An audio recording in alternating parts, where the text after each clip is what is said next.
Belarusian leader Alexander Lukashenko has signed a new law giving him lifelong immunity from criminal prosecution. The measure also prevents opposition figures living abroad from running in future presidential elections. Only citizens of Belarus who have lived in the country for 20 years will be permitted to stand. That rules out all opposition figures who fled the country following a crackdown against protesters after the contested 2020 elections. Lukashenko has been in office for almost 3 decades.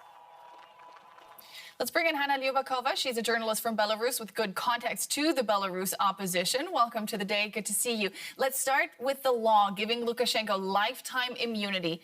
What's the motivation behind that, in your opinion? First of all, Lukashenko, I think, indicates, it indicates that Lukashenko recognizes the waning nature of his rule. Let's remember that he is the man who will turn 70 next year, when he will most probably participate in the presidential election, yet another one.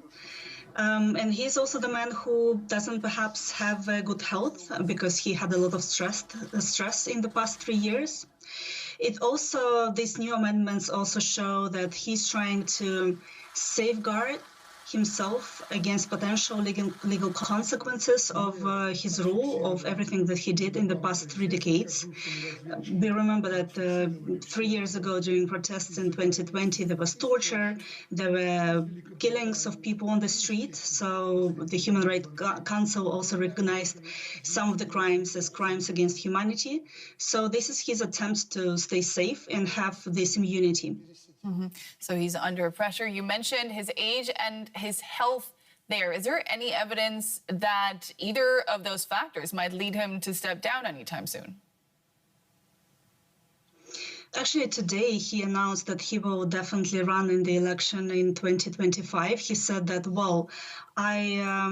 the president wants to continue to be president. This is exactly what he said. So this might mean the beginning of this campaign, which will happen in the next 1.5 years. And I don't really think that such a dictator as Lukashenko, who has been in power for the past 3 decades, would voluntarily give away power, because we know that this is one of the things that he really enjoys to have. Mm-hmm. Let's look at that election that is coming up, because he also issued a ban on exiled Belarusians, or at least people who haven't lived in Belarus continuously for the past 20 years. What do you make of that move? He is definitely scared of potential rivals, politicians who might emerge, especially when we are talking about the opposition, which is currently in exile. This is something that he's trying to prevent. He doesn't want them to participate in election, next year or anytime soon. So this is, I guess, the most reasonable explanation to this. He also limited the age of people who can run, who can be his rivals.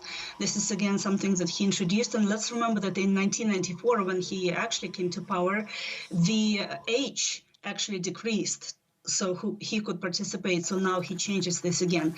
But again, all these things can change really quickly, because if a democratic successor, if somebody new would come to power, this new person can definitely bring these former rules back.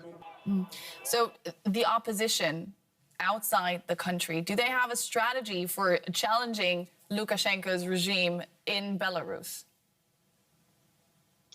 Well, the main important points, I think the main strategy of the opposition is to have first pressure on the regime, so the elites would split, so there will be some dynamic inside the system. We are talking about sanctions here, we are talking about legal pressure, the tribunal, for example, which some of the members of the opposition have been discussing in the past years. And by the way, this might be one of the reasons of this new immunity of these amendments that Lukashenko introduced. And on the other hand, of course, it's the support for civil society and for all the institutions, such as media outlets, who keep informing citizens about the situation inside the country and, of course, geopolitical situation too. So these are two ways of how the opposition maintains, I guess, its significance, right, for people inside the country. The most important one here is now how to split the elites, because this is something that is really difficult to do. For now, Lukashenko's grip on power remains strong. Is there any chance of opposition emerging from within the system? You mentioned the elites that the opposition is trying to split on him. Is that a realistic prospect that they could turn on him and a challenger could emerge from within? I know throughout all the years of my reporting and being an analyst, I heard from people inside the system that not all of them are happy. And we are talking about officials on different levels.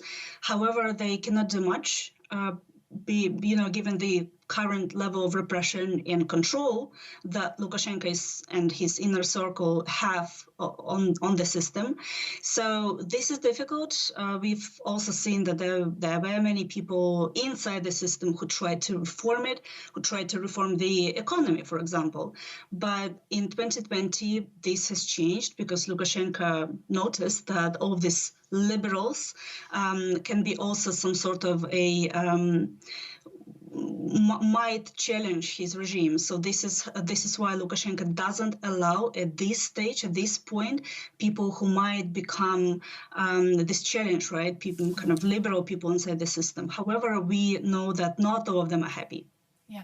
Before I let you go, I want to quickly talk about the role of Russia. Will Moscow, under Putin at least, ever allow Belarus to slip out of its orbit the way Ukraine did?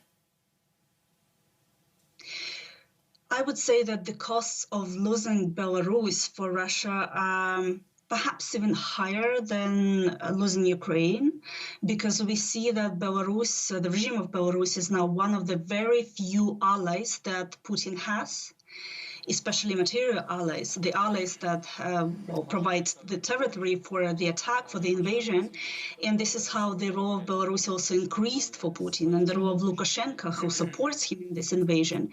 So I think that Putin will do anything, everything, not to lose Belarus at this point. And it's really important to recognize that Belarus cannot be given away to Russia as a trophy, because there is such a threat. If Russia loses the war, then of course Russia would like to have Belarus at least. Journalist Hanna Liubakova, thank you so much for your insights.